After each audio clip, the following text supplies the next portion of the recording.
You're starting smart with the best conversation in the Valley. CBS 5 Morning News. Well, just a little bit later on today, the shooter in the massacre in Colorado is expected to make his first appearance in court. And what has happened has sparked a big debate over security, gun control in our state. And I want to introduce Steven Adelman with the Adelman Law Group, who is a venue safety expert, which is something that we don't normally talk about until, unfortunately, something like this happens. But tell me a little bit about what you have seen, the changes that are happening at movie theaters just since last Friday. Well, I was at a movie yesterday with my family, and we saw an 11 o'clock matinee. As of 11 a.m., nothing had changed. There was literally no security in the theater. I spoke with the theater manager, and I asked, has ticket sales dropped? Are people asking any questions? He said, no. The attendance is basically the same, and people really haven't been asking questions. I said, there's no security here now at a matinee. Will there be later? And he said, yes, there'll be a police presence later this evening. Do you think that's enough? Do you think that we need to be doing more? Or, you know, and many times we see our leaders say, act as normal, don't let these evil people win.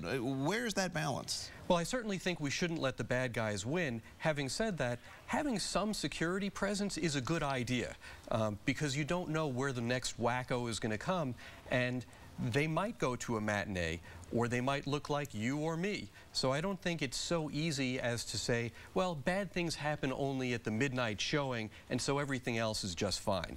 We've seen a lot of people come right out on both sides saying, well, this obviously means that we need to keep people from having assault rifles in their general, lives. In fact, we just saw Russell Pierce, a former politician and running for office here in our state, saying that he thinks that if everybody in that theater would have had a gun, then they could have stopped this from being as bad as it was. Now, being an expert that you are, how do you respond to something like that? Well, I respectfully disagree with former Senate President Russell Pierce. I think the recipe that he calls for, which is more people to be, number one, armed, and number two, to have used their weapons in that crowded, dark movie theater, I think that's a recipe for disaster. The obvious result when you have lots of people firing away is crossfire. And what we know from Aurora is the shooter, the bad guy, was not only wearing all black, but he was heavily armed with body armor, which distinguished him from everyone else in the theater.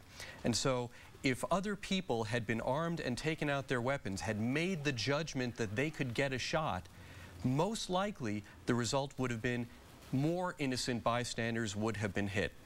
We've seen in years past, we're talking, say, the last 5 years or so, general violent crime in our country has been going down. But we do see an increase, though, in these mass incidents. We saw it in Tucson, obviously, and now we're seeing it in Colorado. Is that just the nature of the way that things are in our culture? And what do you think should we be doing now to hopefully prevent, again, this type of mass violence? Well, I think one of the things that's happening is we know more because there's more media, there's more social media. News travels instantly now. Yeah. And so what we might not have heard about 5 years ago, we now have instant coverage and massive coverage. So I think that's part of what's going on. As for the number of incidents, I don't know that it's any more or any less. What we do see is they tend to be particularly tragic now. And I guess the question that I would raise is, since we now have this tragedy on our hands, what are we going to do about this? And so here in Arizona, a year and a half ago, we had Gabrielle Gifford shot. We had an incident, an active shooter incident at a Chandler fashion shopping center the week before. What changed as a result of those two local incidents? Not much. And so once again, we are faced with a question. Something tragic has happened.